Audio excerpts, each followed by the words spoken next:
A little bit about my background, not get carried away. You saw my bio.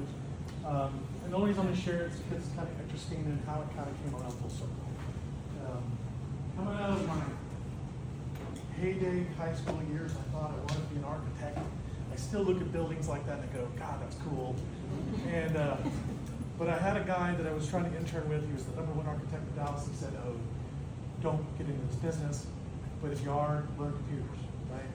So I jumped into a computer engineering degree and moved from architecture to computer engineering and realized really I learned COBOL before trying to realize I hate this. I was punching cards on an old, IBM machine and fitting them in a reader, and I just couldn't take it.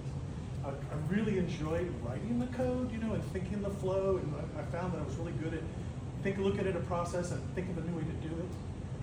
So I said, I can't stand punching cards, so I want to change my career to something different. And I went into nuclear chemistry. I don't know why, I just got excited by it. I was the building of the Comanche Peak Power Station, really excited because an uncle was building it. So I went into nuclear chemistry. And then ended up in the United States Navy punching holes in the water in a submarine. And I did that for a while as a chemist on a submarine, fast attack, going in cold water and hiding. Came out of that and thought nuclear chemistry was me. But every time I turned around, IT kept pulling me back. Mostly my own fault, because I made a mistake of people going, why doesn't this work? And they're banging on a keyboard and go, they were just trying to fix it. I was working on VAX, VMS, machine languages at the nuclear plant, changing codes.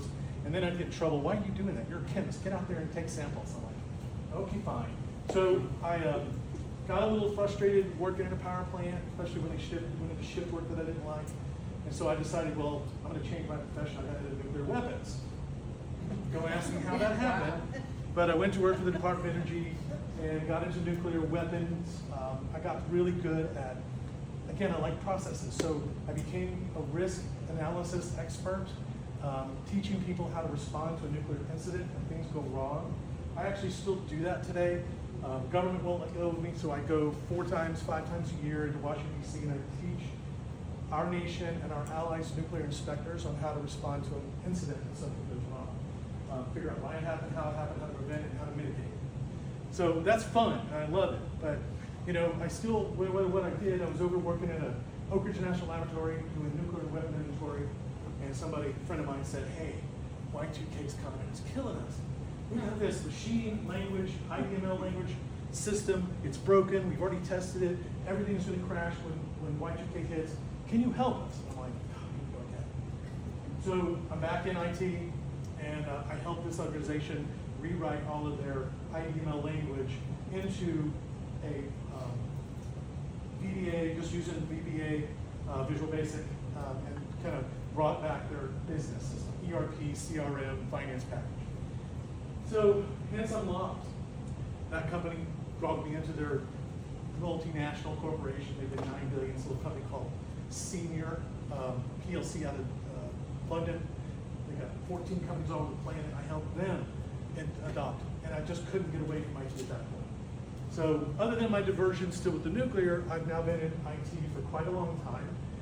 Sat in mostly CIO roles for companies, and how I ended up here at this funny little company called Knight is that manufacturing company that was global that I was working at. I thought I was going to retire.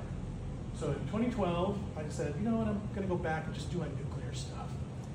Well, Knight Office was my client, was my vendor at the senior company, and they said, oh wait, before you think you're going to retire, can you come over here and talk to us?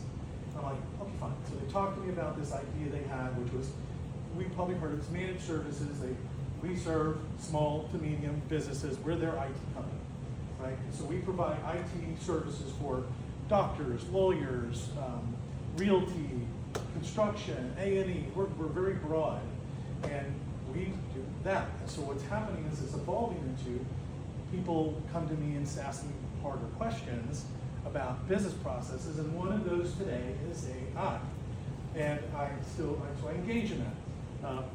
Interestingly, we're going to have a project I'm going to bend your ear about because you mentioned something about, and I'm going to talk about Copilot because we're a Microsoft Solutions partner, so I kind of endorse that idea, and I'm working with a federal government entity to take Power BI and SharePoint and use Copilot to do analytics, to ask them, interestingly, outreach events they conduct, they want to know, was it effective? You know, did people, should we do it again? Or if we take this same concept and we drop it into this geographical area, would we get a good response rate from the audience? Or really, would we get a positive recruitment rate if we did it this certain way? So we're trying to use Copilot, generative Copilot, an AI, to analyze data sets, build out a SharePoint and out of Power BI to give answers through generative prompts, right? So, might work, I'll find out really soon. So that's kind of where I came to this, and so, you know, Marianne does the marketing and helps out at night and said, hey, would you be interested in coming to talk to you guys? So I'm gonna talk to you about how Copilot plays as more of a practitioner's role, right, and how we can use it in our organization. So does anybody here use Copilot at all? No? A little, you talked about it, right? I'm sitting here going, I have a Flickr and I lay it down. There it is. I constantly chase this thing. So Copilot is ChatGPT for Microsoft, right? There's two flavors of it. If you've ever gone into Edge, and its native ChatGPT bot is Copilot, and you can use that free version of Copilot. Anyone can. The other version of Copilot is a licensed version, and it costs money. It's $360 per seat per year. Doesn't matter what flavor of license you have, that's its add-on. The advantage to that one is it uses all of the Microsoft suite products, PowerPoint, Excel, Outlook, so on. You can use it within that data set. Now, I won't get into those details and I'm gonna come around to it. But you asked that question, I heard some of you using some of the same things I have. There's lots of AI tools out there, but most of us, a lot of us, use Microsoft Office as a basic platform, you know, for our Word document generation, our Excel spreadsheet, our calculations, our PowerPoints. And so the advantage to Copilot is it's native within it. In fact, I use it myself.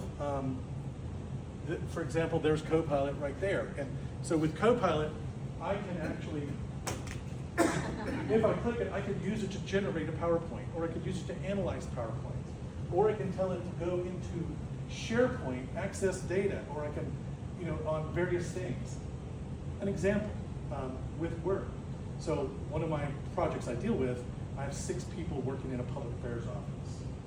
And they have, every month I have to go tell their leaders, well, what did they do? You know, it's almost like the emails you've been hearing about. Well, give me 5 things you did last week.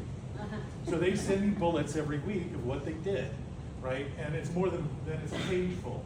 And then I get, you know, I've got 6 times 4, I've got 24 documents that have to be reviewed, turned into a single document, submitted to an office so they can put on file and prove we did something. So for a long time, I did it manually.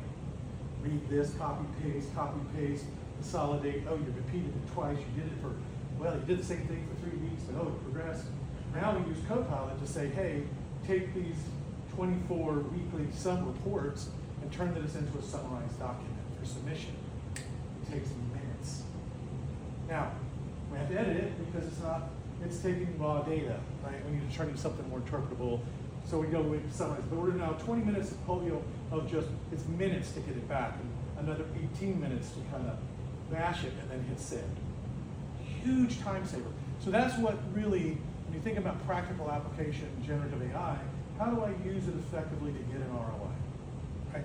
And those are the things we have to think about. So back to here, and watch that. Let me give you, I thought this was an interesting thing. Microsoft Copilot, in its branding of this thing, created an interesting slide deck. And one of the slides they created was, what's the day in the life of a marketing manager if you were going to use Copilot? So this isn't my creation, but I thought, how ironic that they did this, and I'm coming to talk to you. So they looked at this and said, hey, 8 o'clock in the morning, Neo here, takes Copilot Word, prepares a brief to the agencies, they did not do advertising campaign, so use Word. And here was his prompt, prepare a brief, outlining advertising strategy for, you know, Contoso, that's Microsoft's communication company, includes sections on target market, pricing, tone, imagery, and taglines. The prompt is everything, right? The right prompt will give you what you want back. The wrong prompt will be a mess. 8:30, got into Copilot for Whiteboard. Notice these are all Microsoft products he's using, but once you have the suite, you can load it on any of their products. Here he met with his team, he used it, and they were drawing all over this whiteboard, and he said, okay, now turn that into categories and ideas, right? 10, he used it for Copilot agent into Excel, chat, PowerPoint, Teams, and was able to using Copilot all day long, just cyclically, making his day more efficient. It's an interesting tool to play with, right? Sat in a meeting the other day. It's a meeting I have to sit in once a month for 4 hours. It's a tough one. 4 hours is a long meeting for anything. But these are executives that want to sit around and just generically talk. And oftentimes we come out of that thing and everybody goes, what did we talk about? Do we have any action items out of that? Does anybody remember? One guy tries to take notes, he does a pretty good job, but it's a person trying to pay attention and write notes. So I ran a Copilot team session and let Copilot just transcribe and summarize. Problem is, I'm loud, and it assigned all the tasks to me. And I'm like, why did I get 6 of the 8 tasks? And even the finance ones, I'm not the CFO. She'd laugh and say, I got nothing to do. I said, yes, you are. You're going to analyze that financial report, not me. She goes, nope, Copilot said you. So you have to then go back and check it for accuracy because it doesn't always interpret it right. But it's a great time saver.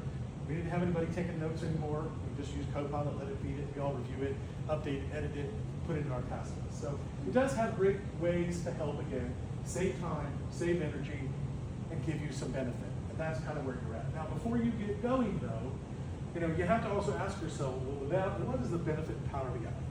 Many of you have shared you're using it already individually.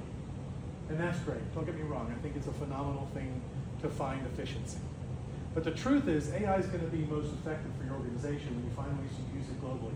You shared a lot of great examples of how AI is being used by an organization to make good decisions. So that's really where we're going to go. And so how do we do that, right? And that's the question we ask ourselves. Now, the problem we get into is when we start to get into these organizational adoptions of human AI collaboration, so we're working together with the data to get a good output, we have to do some front-end work, right? You've covered most of these things already, but really, this is a game. It's one thing to let it give me productivity, help me with a Teams meeting, create documents. I shared all these things I'm doing, but really I need to get here. I want to get into how do I use this data to make good business decisions, right? Loved your examples. How do we get generative AI to do that for us, though, as opposed to that machine learning, which we've been doing for a long time and doing very well through data analytics? How do we get generative AI to do it? And how do we use that data to help us make good, sound decisions? When we can decide that, we're going to see AI make a huge difference inside of our businesses, right? To make us more efficient and make smarter decisions. So that's what we have to kind of strive to. In order to do that, why aren't you with it? We really have to sit down and say, well, what are we trying to accomplish? Most people will come to me and say, this is funny that they do it. They go, I need AI, I got to get it in here. Can you get this AI running in my business? I'm like, sure, I can give you license and charge you money and have Copilot all day. What are you trying to accomplish? And most of the answers I get is, well, I don't know what it can do. Okay, we're off on a bad start. You need to know what it can do. And you need to know what you want it to do, right? Because it's not going to do it for you. You have to tell it what to do. Even if it's a prompt, you still have to do it. But the problem is you have to make sure the data you're using is accurate, right? We talked about the challenges of public AI, because public AI is going to use everything. And it will sometimes give you bad data. And now I'm speculating. Because we're already seeing AI being used by hackers, attackers, people who want to discredit. And sadly, we see computer tools used quickly by bad organizations. I know you know all this. You hear, many of you have been the victims of attack. Some of your companies have been the victims of cybersecurity attacks. Cybersecurity, more than AI, is the #1 problem we have to address before we think about exposing more data, right? So that's the problem with the public AI, the open AI. We really want to, if we're going to use it right, we concentrate on private AI. And how do we do that? Now, that can be pricey, it can be costly, but it can be done. It can also be done more economic when you have tools like this one. So you have, I jumped in that. Clicking started working. So we need to get all the stakeholders together. Who are our stakeholders in a business that need to make this decision? Tell me. In your own business, who gets to sit around that table and make this decision? Everybody should. C-suite. Pretty much the entire group, right? The data owner. Who's a data owner? You know, finance, your CFO, your bookkeeper, your accounting, they own that data. Marketing, right? You guys own all of that, social media intelligence and the branding and all the documents behind it. Engineering possibly, because they own all of the product information. So everybody needs to be part of this decision. What I'm finding is a lot of times they're just saying, hey, IT, figure this out for us. I'm telling you, we can't. Not everybody in IT knows everything about a business. There's a very few of us that do, only because we've just been a part of it. But I can tell you right now, I got 30 technicians that work for me, and they could not tell anyone how the business functions. Boy, they could fix your computer, right? They can definitely solve that mail flow problem, and they're super at it. But they're not the right person to say, hey, go fix my data sets, organize it properly, make sure it's secure. I can make sure it's secure, but make sure it's going to analyze and give me the right output. One thing I used to hate, but I'm actually better at it now, is somebody, I'd have a finance person tell me, hey, I need you to give me a full year's summary of all of our costs and expenditures, and I need it in a simple dashboard. And I go, okay. And I'd sit there and I'd put it, and I'd write it, and create a dashboard, and then they go, those numbers are wrong. But it works, but I can't write math for you because I don't know how to match those T-charts together to get a balanced book. Want to see a checkbook? Yeah, my wife does that. So we can write your code, we can protect the data, but we can't analyze that data and understand it without your help. So the stakeholders are all the people that actually know their pieces of business. You have to get together, define what is going to be our ROI, and what's the metric that we're at the end going to say we actually did something effective and we're successful at it. And defining the metric is probably the hardest piece. How do we measure success? But that's the first thing you need to do. Then you can build tools to work towards that measurement, right? Basics. Finding those costs are a challenge because we're seeing, this is just statistics, 90% of AI projects miss the ROI target because they just work towards it, apply it, never see a gain out of it. A lot of times because if you've ever been involved in an IT implementation project of any kind, it's hard to get over the finish line because we change our mind, we creep, we flow. Oh, what if it could do this? Okay, let's go make it do that. Okay, now it did that. Well, could it do that? And I feel that and see that all the time.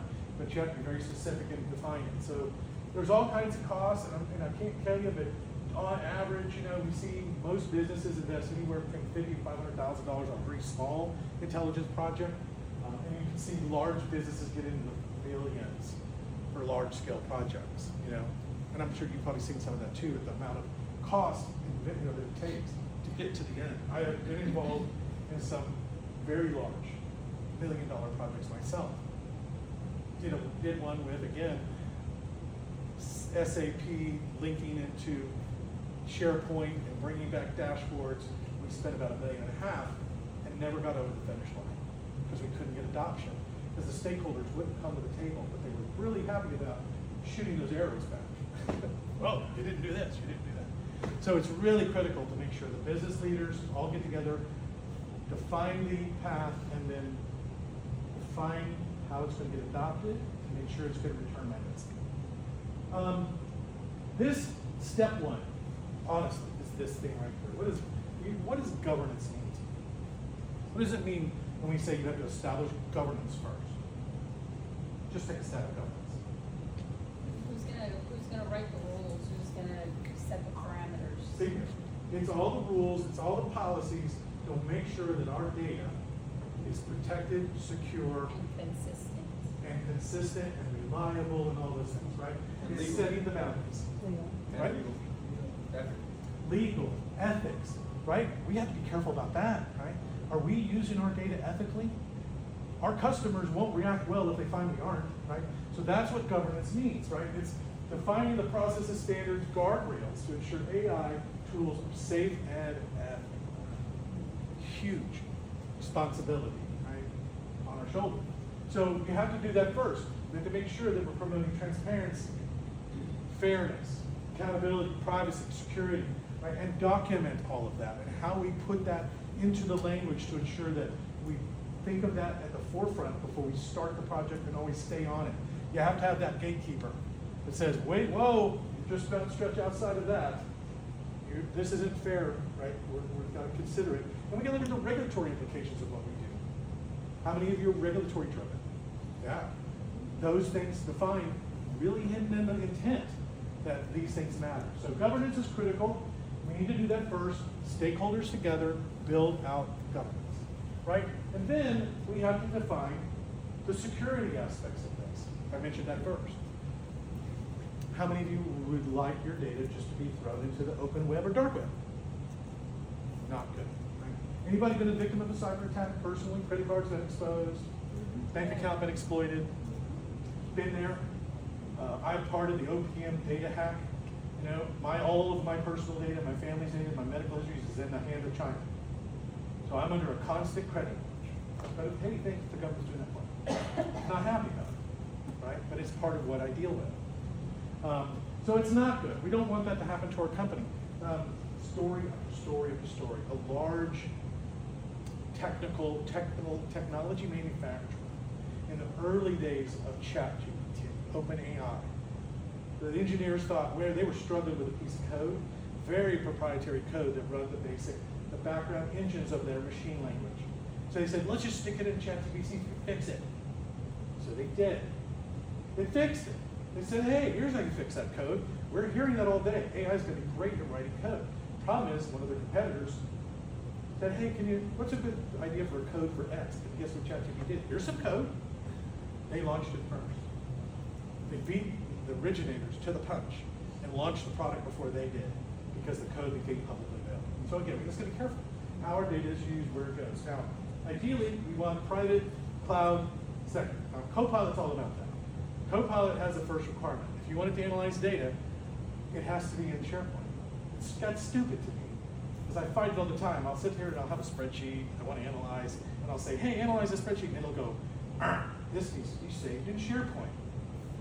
So then I'm like, I gotta take it off my hard drive, I gotta put it on my SharePoint side, make sure all my security parameters in place, so it's just private to me, got my own private document library.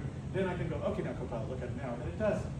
But that's a requirement. It has to be in my protected space. Good, I like it. So we have to make sure we create all these protocols to mitigate attack. If that's the forefront of thought. We have to then create an approach that everybody is going to comply with. Does everybody in the organization follow all the rules when it comes to how to store data? Boy, I wish they would. Right? You find it pocketed everywhere. Even in the days when I used to evaluate, when I go into nuclear incidents, one of the things I always look at is, did you follow the procedures by the way when you were? And they always go, I said, can I see the procedure you used? And I guarantee you, 80% of the time it would be, well, I'll have her here, it's in a locker, folded up, in the back pocket, or I'll go see an engineer and they'll show it to me. Well, I keep it right here on my desktop, in my hard drive. But wait, it's stored over here on the server. I don't know, that takes too long to retrieve it. I ain't got time I can't wait 2 seconds for that thing to go find it, spool it, open it. So I keep it locally. Is that the current version? I'm not sure. Let's go chat. Nope, 4 version is too old. That's what we're talking about. Data integrity, data integrity. That's what governance is telling me to do, right? Once I do that, of course, we've got to adopt all these practices. Make sure, and adoption is the key to everything. All those projects we've probably seen IT fail at, it's that one that gets us. Users don't want to adopt it. Users don't want to change. I had that problem back at Y2K. They fought me tooth and nail. We like the old program. Just go fix the dates. Can't you just make that be 4 dates? I'm like, guys, I'm not going to update a billion lines of code. Just take this new program. We wrote it. It'll survive this. It'll work better for you. It's more flexible than the old thing. Finally, the owners had to tell everybody, if you do not adopt this new program that you just saved the money on to fix, you're fired. It took 2 people to be fired that next day for everybody to go, wow, they were serious. And then we adopted it within a month. You know? I tell that story all the time, and the owner's like, really? I said, just give me the authority. I'll fire him, you know? And I still kind of do that. People, Probably like, in America. so I usually ask for that power, but anyway. So, and then of course, once it's all done, part of adoption is education. Make sure everybody understands these rules you guys created. Make sure they understand why you did it. I personally believe that even though at the stakeholder level, if you want good adoption, you just have to get down to every working level and let them have input. Hey, what do you think about this? If we could make this better, and we had ways to improve, our efficiency through adoption of AI, how would you do? Let them tell you. Most of the time, they got pretty good ideas because they're the ones doing it every day and they want relief. But when you launch it without telling them why, what is their first? Tell me what an end user worker thinks when you tell them we're going to adopt an AI or a machine language and improve a process they can quicker use. What is the first thought? This doesn't make sense. I'm gone. I'm going to be eliminated. Yeah. Funny story. I'll be quick with it. I can. We wrote a program for a company to do that. Right. We were trying to take intelligence from engineering and estimating and automate it using a combination of SolidWorks, a rule-based engine, to automate the creation of a price. We just wanted a quote that came from a physical engineering drawing.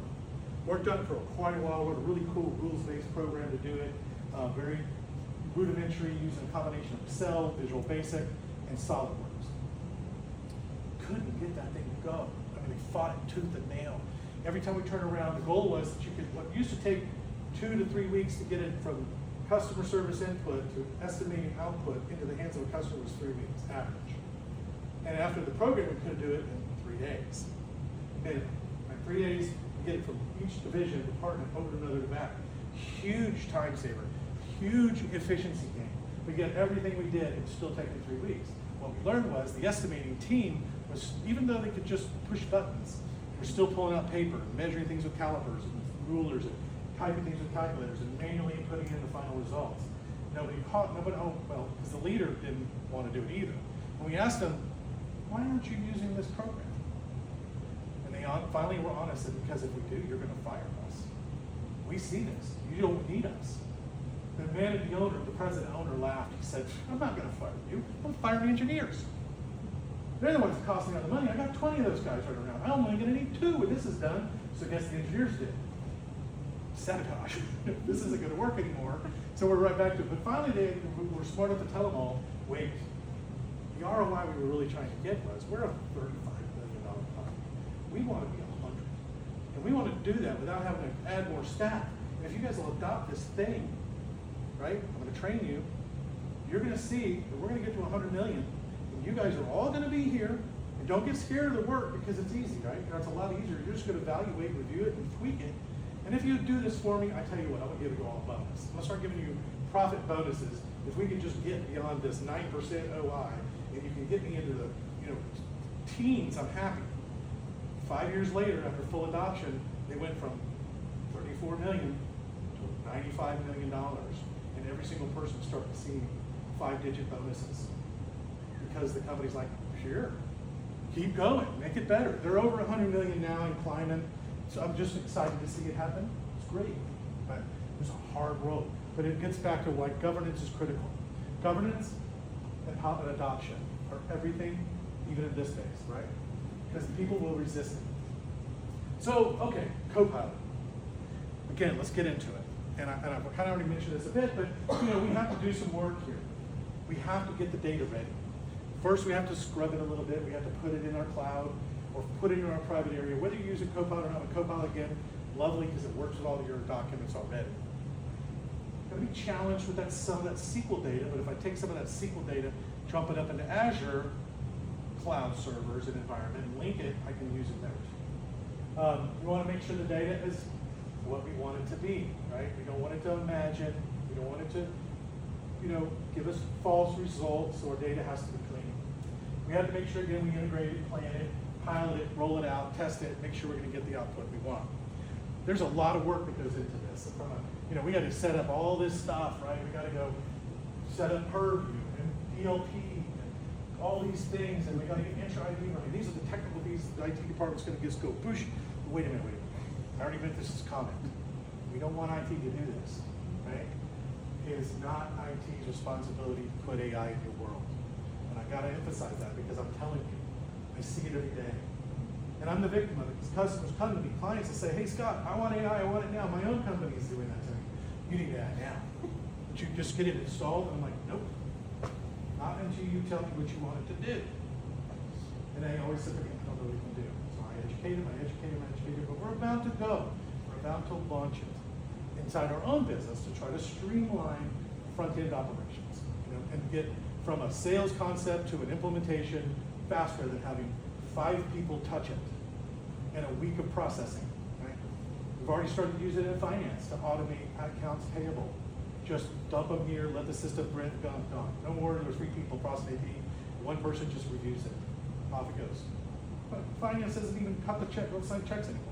It's just all automated with the bank. So there's lots of ways to do it, but it has to have stakeholders, leaders, and users identifying what it can do for them, so that you can build those rules, build that governance, right? And figure out a way to make sure everyone will adopt this change. And then we can be successful. Copilot, you know, yeah, sure, I'm gonna brag about it because it's all a Microsoft thing, and most of you use it on Microsoft. It's not the only tool. Many tools out there are already fully developed. I love what SoundHound can do. It's awesome. You might find a way to just fold those kind of things in too. The Copilot's gonna be the one that's gonna work within the products that you're using every day, right? And the advantage is it's private data already. It has to be SharePoint driven. It's not just gonna use public data out there, and none of your data that you share inside of it will be exposed. So that's the value of Copilot. A lot of your governance is already taken care of because it forces you to use your private data. Okay? That's what's cool. IT department will set that up for you when you tell them to, but make sure you understand what you want to do first. So let's go, right? You need to partner though with the IT department because I'll be honest, me as an IT leader, I won't let you do anything unless you are clear. They get mad at me for that because I'm like, nope, I'm not going to do that. I work in a world right now where I have a lot of clients that come to me with that. Sometimes I just have to look at them and say, look, you're not going to listen to me, we're not going to be partners. And so let me help you find somebody else. It's not going to be me, you won't listen. And I'm really strong that way. I had 2 of those conversations today with clients. Luckily they like me, so we're still going to keep doing good business, keep business happening, a partnership, you know? So that's a good thing, but that's what you need to do. Come to the IT department with a solution, and then they can help partner you to get it done, right? And make sure the data works. They can help govern it for you. Right?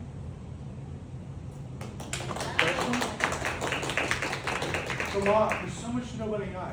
Any questions for me? No? Good. Oh, let's go home. Go home now. Yeah. Well, thank you guys for the time. I appreciate it. The questions next session.